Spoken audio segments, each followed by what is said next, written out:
तो वो ये सबसे पहले मैं एग्जांपल लेता हूँ। सो अब हम बनाएंगे रूट लोकस। ठीक है, so this is the first example. बहुत सिंपल सा मैं एग्जांपल ले रहा हूँ। The open loop transfer function is 1/s। ठीक है, HS आपका 1 है, इसलिए यही आपका ओपन लूप ट्रांसफर फंक्शन होगा। So GS HS is equals to 1/s। Negative feedback है, इसलिए जो रूल्स चल रहे हैं वो नेगेटिव फीडबैक पे भी एप्लीकेबल है, ध्यान रखना। पॉजिटिव फीडबैक के लिए अलग रूल्स हैं। सो जो भी रूल्स हैं वो सारे नेगेटिव फीडबैक के ऊपर हैं। नाउ ये आपका हो गया। Now z is equals to 0, कोई भी 0 नहीं है। p is equals to 1। ठीक है, so p minus z is equals to what, 1। ठीक है, अब मैंने आपको बोला था कि जब k इज इक्वल्स टू 0 है, या अभी छोड़ो इस बात को। अभी आप ये सोचें कि ये तो ओपन लूप ट्रांसफर फंक्शन है, आपको क्लोज लूप ट्रांसफर फंक्शन निकालना है which is output Laplace divided by input Laplace. तो वो डायरेक्टली किस तरह से निकाल सकते हैं? अगर फीडबैक 1 है तो इस न्यूमरेटर को यहाँ पे ऐड कर दें, that means 1 divided by s plus, क्योंकि अरे यार ये k है, s प्लस k। ठीक है, सो ये क्लोज लूप ट्रांसफर फंक्शन हो गया। ये कैरेक्टरिस्टिक इक्वेशन हो गई, that means roots are s is equal to minus k। So ये क्लोज लूप पोल्स हैं। जैसे जैसे आप k को वेरी करोगे 0 से इन्फिनिटी, तो रूट्स कहाँ से कहाँ वेरी करेंगे? Close loop poles would vary from 0 to minus infinity. So directly आपको पता लग रहा है कि भैया जब 0 है, k 0 है, तो आपका जो क्लोज लूप पोल है वो यहाँ पे है।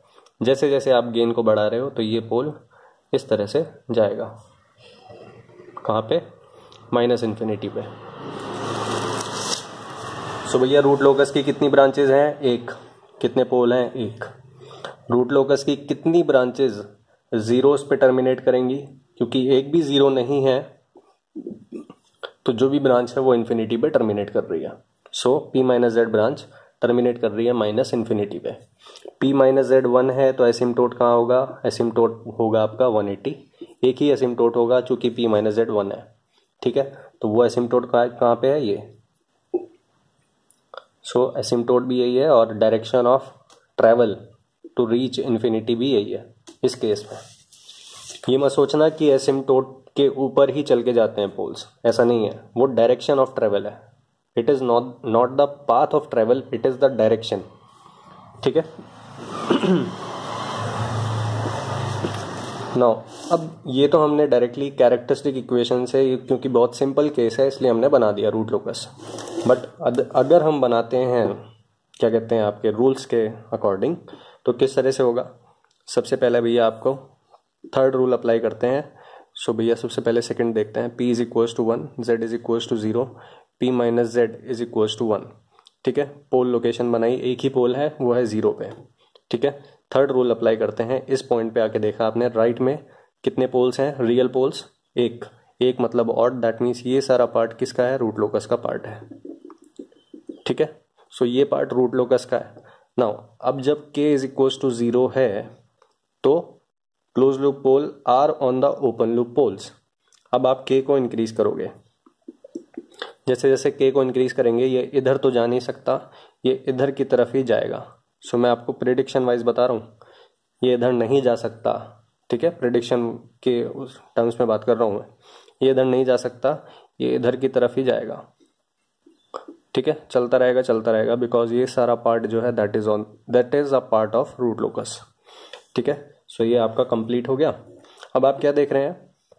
मैंने आपको बताया था that for system to be stable poles must be close loop pole कहाँ होने चाहिए? LHS में। ठीक है, और जितना LHS में होंगे उतना ज्यादा सिस्टम स्टेबल होता रहेगा। सो अगर आप इस केस में देखें तो for all k values the roots the close loop poles are in the left hand side, that means for all k value greater than 0 the system is stable. ठीक है, so always the system is stable, ये system हमेशा stable रहेगा। फिर उसके बाद ये तो स्टेबिलिटी के ऊपर आपने कमेंट कर दिया, अब बात आती है रिलेटिव स्टेबिलिटी की। सो रिलेटिव स्टेबिलिटी पे आप कमेंट क्या कर सकते हैं? दैट जैसे जैसे आप गेन इंक्रीज करोगे, जो क्लोज लूप पोल है वो और ज्यादा लेफ्ट में जाएगा, और ज्यादा लेफ्ट में जाने का मतलब वो रिलेटिवली ज्यादा स्टेबल होगा। जैसे जैसे पोल, जितना भी लेफ्ट में पोल होगा उतना ही ज़्यादा सिस्टम स्टेबल होगा। सो जैसे जैसे आप गेन को इंक्रीज करोगे, सो जो पोल है वो रिलेटिवली और लेफ्ट में जा रहा है, सो रिलेटिवली सिस्टम और स्टेबल होगा। सो रिलेटिव स्टेबिलिटी के ऊपर भी आप कमेंट कर सकते हैं, ठीक है, रूट लोकस से। सो ये सब चीज़ हो गई। फिर उसके बाद ध्यान रखना एक चीज़, check for root locus is Routh Hurwitz या फिर राउथ एरे, ठीक है, जो राउथ टेबल होती है। Check for root locus is Routh array and check for Routh array is root locus. दोनों एक दूसरे से करस्पॉन्ड करने चाहिए। कोई भी एक इनवैलिड स्टेटमेंट इन दोनों से नहीं आना चाहिए। जो स्टेटमेंट यहाँ से निकलेगा वही स्टेटमेंट यहाँ से भी आप निकाल सकते हैं स्टेबिलिटी के बारे में, क्योंकि राउथ आपको स्टेबिलिटी के बारे में बताता है। सो जो कमेंट आप रूट लोकस से बताएंगे स्टेबिलिटी के बारे में, वो डायरेक्टली यहाँ से भी आपको मिल जाना चाहिए। सो दैट मीन्स अगर आप रूट लोकस राउथ एरेस का बनाते हैं, सो आपको क्या मिलेगा, एस प्लस के आपको लेना होगा, ठीक है। So S to the power 1, S to the power 0, 1, 1k 0 0, ठीक है। सो प्रोसीड करना ही नहीं है चूंकि दोनों रो ऑलरेडी कंप्लीट हो गई, ठीक है। नाउ k है आपका 0 से इन्फिनिटी, ठीक है। 0 से इन्फिनिटी मीन्स ये हमेशा पॉजिटिव रहेगा, ये पॉजिटिव है, that means no sign changes. No sign changes मतलब k की ऑल वैल्यूज के लिए पोल्स जो हैं वो LHS में रहेंगे, क्योंकि साइन चेंजेस नहीं है इसलिए RHS में पोल कितने हैं, 0, ठीक है। यही चीज आपको यहाँ से भी दिख रही है।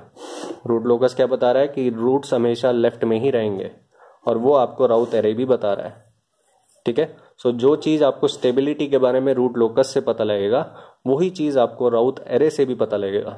इसलिए हमेशा ध्यान रखना, check for root locus is Routh array and check for Routh array is root locus, ठीक है। ये बहुत इंपॉर्टेंट चीज मैं आपको बता रहा हूँ, ये ऑब्जेक्टिव क्वेश्चन में बहुत इंपॉर्टेंट है ट्रिक, ठीक है। ये जो चीज है this is used in objective questions, और सब्जेक्टिव है तो उसमें कुछ करना ही नहीं है, आपको डायरेक्टली बनाते जाना है। सब्जेक्टिव में आपको रूट लोकस, ये राउथ एरे नहीं देखना है अगर आपको रूट लोकस बनाना है तो। ऑब्जेक्टिव में आपको राउथ एरे बनाना पड़ता है, ठीक है, फॉर टाइम सेविंग, ठीक है भैया। अब भैया मैं क्या करता हूँ, सो आपने सब कुछ देख लिया। अब मैं क्या करता हूँ, एक पोल मैं ऐड कर देता हूँ। सपोज LHS पोल मैंने ऐड किया, ठीक है। सो +1, दैट मीन्स एक पोल आप कहाँ पे ऐड कर रहे हो, एक पोल आपका 0 लोकेशन पे है, एक पोल आ गया आपका -1 पे, ठीक है। सो भैया अब आप P इज इक्वल टू 1 नहीं है, P इज इक्वल टू 2 है, Z अब भी 0 है, तो P minus Z is equal to 2, ठीक है। दैट मीन्स 2 एसिम्टोट्स होंगी, ठीक है, ऑब्वियसली। नाउ सबसे पहली जो आप देखें वो है थर्ड रूल, ये हो गया आपका सेकंड रूल।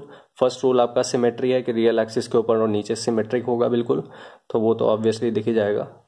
सो भैया ये जो पार्ट है that is on the root locus third rule के अकॉर्डिंग, ठीक है। बिकॉज इस पॉइंट के अगर आप लेफ्ट में देखें तो कितने पोल्स हैं, 1, ठीक है। सो ये पार्ट है तो ये पार्ट नहीं होगा। नाउ भैया ये पोल अभी k इज इक्वल टू 0 है, तो क्लोज लूप पोल्स कहाँ पे होंगे, यहीं पे होंगे जहाँ पे ओपन लूप पोल्स हैं। जैसे जैसे आप k को इंक्रीज करोगे तो पोल लोकेशन इधर की तरफ शिफ्ट होगी। सो पोल इधर शिफ्ट हो रहा है, अब ये वाला पोल लोकेशन इधर की तरफ शिफ्ट होगा, ठीक है। अब प्रेडिक्शन के अकॉर्डिंग देखना, इनके पास इधर जाने का कोई पाथ नहीं है, इसके पास इधर जाने का कोई पाथ नहीं है, दोनों एक दूसरे की तरफ आएंगे बिकॉज ये रूट लोकस का पार्ट है, ठीक है। नाउ अब सडनली ये दोनों आके मिलेंगे यहाँ पे, दोनों पोल्स यहीं पे आ गए, दोनों पोल्स यहीं पे आ गए मीन्स मल्टीपल रूट्स, तो यहाँ एक आपको ब्रेक अवे पॉइंट मिलेगा ही मिलेगा, ठीक है। सो ये ब्रेक अवे पॉइंट होगा।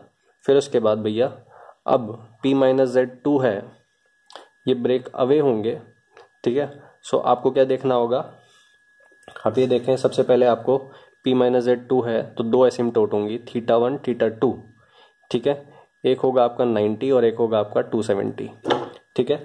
अब एसिम्टोट तो आपने देख लिया, एसिम्टोट के साथ साथ आपको सेंट्रॉइड भी देखना पड़ेगा। सेंट्रॉइड देखने के लिए आपको क्या करना है, real part of this divided by 2, that means -1 + 0 ठीक है, -1 + 0, 0 कोई है ही नहीं, that means -1 divided by p - z, that is ये।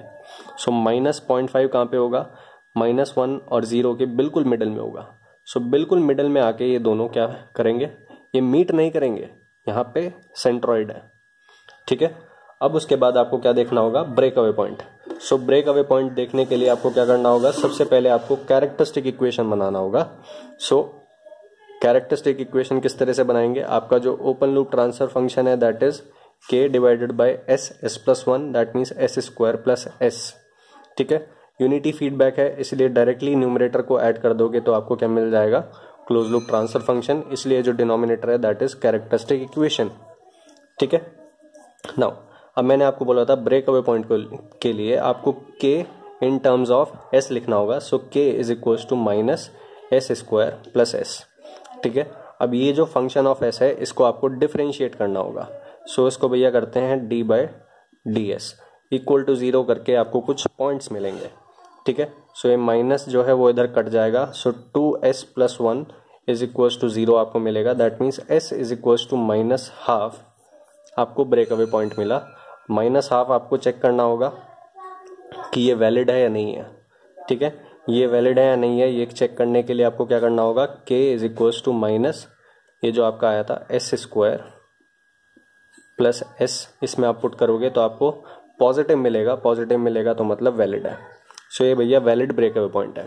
सो इस पर्टिकुलर केस में आप क्या देख रहे हो, इस पर्टिकुलर केस में ये दोनों जो आके हैं बिल्कुल मिडल पे, यहीं से एसिम्पटोट्स ओरिजिनेट करेंगे और यहीं पे आपका ब्रेक अवे पॉइंट है, ठीक है। ये मत सोचना हमेशा ऐसा होगा, ये इस पर्टिकुलर केस में है और स्पेसिफिक केसेस में भी हो सकता है, बट इन जनरल ऐसा नहीं होता कि जहां सेंट्रॉइड है वहीं आपके मल्टीपल रूट्स हो वही ब्रेक अवे पॉइंट हो। इस केस में जो सेंट्रॉइड है वही ब्रेक अवे पॉइंट है, ठीक है। सो दोनों रूट्स किसी पर्टिकुलर गेन के लिए यहाँ पे आके मिल गए, ठीक है। सो अब भैया क्या होगा, आपको एसिम्पटोट एंगल पता लग गया 90 एंड 270।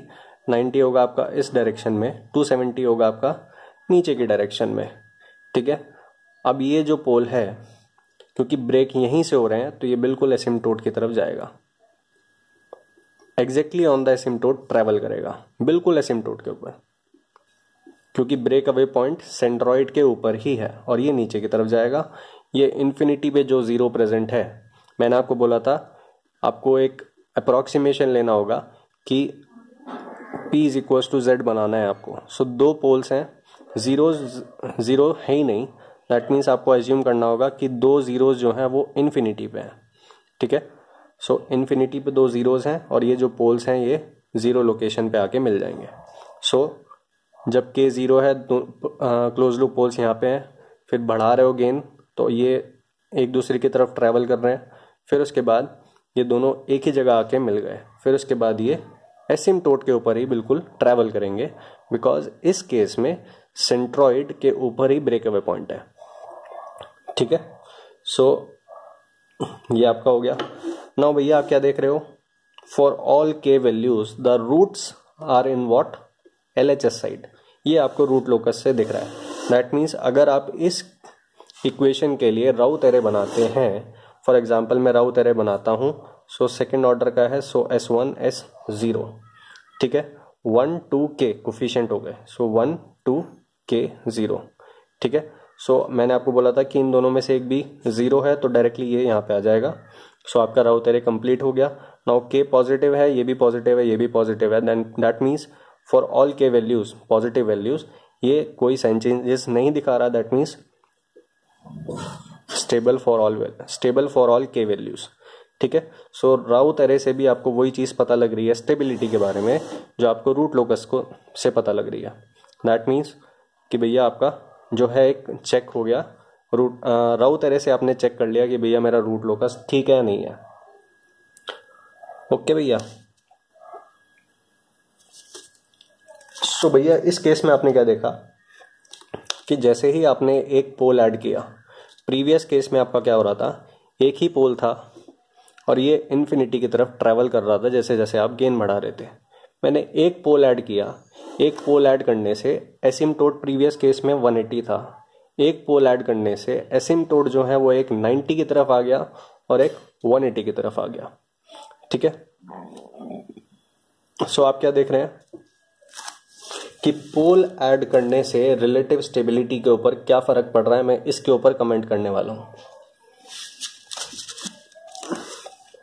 पहले पोल्स जो है वो लेफ्ट में जाते जा रहे थे, ठीक है, धीरे धीरे लेफ्ट में जा रहा है जैसे जैसे आप के को इंक्रीज कर रहे हो। बट जब आपने पोल को ऐड कर दिया तो रूट लोकस का शेप जो है वो ये इस तरह से खुल गया, ये समझ लीजिए आप। ठीक है, दैट मीन्स वो रिलेटिवली जो पोल लोकेशंस हैं फॉर डिफरेंट के वैल्यूज वो इमेजिनरी की तरफ शिफ्ट हो गई। ठीक है, दैट मीन्स अब लेफ्ट में नहीं जाएंगे, अब ये उस ऊपर की तरफ जा रहे हैं।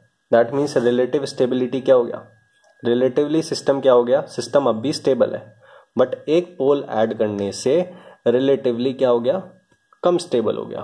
बिकॉज ये जो पोल्स हैं जो बिल्कुल लेफ्ट में जा रहे थे वो अब लेफ्ट से थोड़ा सा इमेजिनरी की तरफ शिफ्ट हो गए, वो उतना रिलेटिवली लेफ्ट में नहीं है after adding a pole at this location. ठीक है, सो कोई भी लोकेशन हो पोल ऐड करने से रिलेटिव स्टेबिलिटी ऑब्वियसली डिक्रीज करता है। ठीक है, this is the conclusion in this case about relative stability. ठीक है, फिर उसके बाद आप कुछ कमेंट ये भी कर सकते हैं, मैंने आपको बोला था ट्रांजिएंट रेस्पॉन्स के ऊपर भी आप कमेंट कर सकते हैं। सो अभी इस के वैल्यू के लिए जो पोल्स हैं वो कहाँ पे हैं, रियल एंड अनइक्वल। ठीक है, that means system is undamped. ठीक है, फिर उसके बाद क्रिटिकली डैम्प्ड, फिर उसके बाद आपका जो पोल्स हैं वो क्या हो गए, कॉन्जुगेट हो गए, दैट मीन्स जो आपका सेकंड ऑर्डर सिस्टम है दैट इज अंडर डैम्प्ड। सो ये सब चीज़ आप ट्रांजिएंट रेस्पॉन्स के बारे में बता सकते हैं। सो रेंज आप तभी बता सकते हैं जब आप ये जो पॉइंट है -12, आपको पता है -12 ब्रेकअवे पॉइंट है, ये रूट लोकस पे भी है। -12 जो है उस पॉइंट पे गेन क्या है वो निकालने के लिए आपको मैग्नीट्यूड क्राइटेरिया यूज करना होगा। तो सपोज के वैल्यू जो है वो 10 आता है कि 10 के लिए -12 पे रूट्स जो है दोनों आ जाएंगे। ठीक है, सो दोनों रूट्स -12 के ऊपर है for k is equal to 10। That means k is equal to 10 के लिए ये सिस्टम क्रिटिकली डैम्प्ड बिहेव करेगा, ये आपको ट्रांजिएंट रेस्पॉन्स के बारे में पता है। ठीक है, सो आप किस तरह से कमेंट कर सकते हैं that 0 to 10 the system would behave undamped, फिर k इज इक्वल टू 10 के लिए critically damped, k greater than 10 के लिए कॉन्जुगेट पाथ हो गया, दैट मीन्स अंडर डैम्प्ड। तो ये सब आप ट्रांजिएंट रेस्पॉन्स के बारे में भी कमेंट कर सकते हैं। सो आपने सब कुछ देख लिया, connection Routh array and root locus में हमेशा सिस्टम स्टेबल है, ये रूट लोकस भी बता रहा है और राउथ एरे भी बता रहा है आपको। ठीक है, फिर इसके बाद रिलेटिव स्टेबिलिटी आपने देखा, रिलेटिव स्टेबिलिटी डिक्रीज कर रहा है प्रीवियस केस से बिकॉज आपने एक पोल ऐड कर दिया प्रीवियस सिस्टम में। सो पोल ऐड करने से रिलेटिव स्टेबिलिटी जो है वो सिस्टम का डाउन होता है, ये आपको ध्यान रखना है।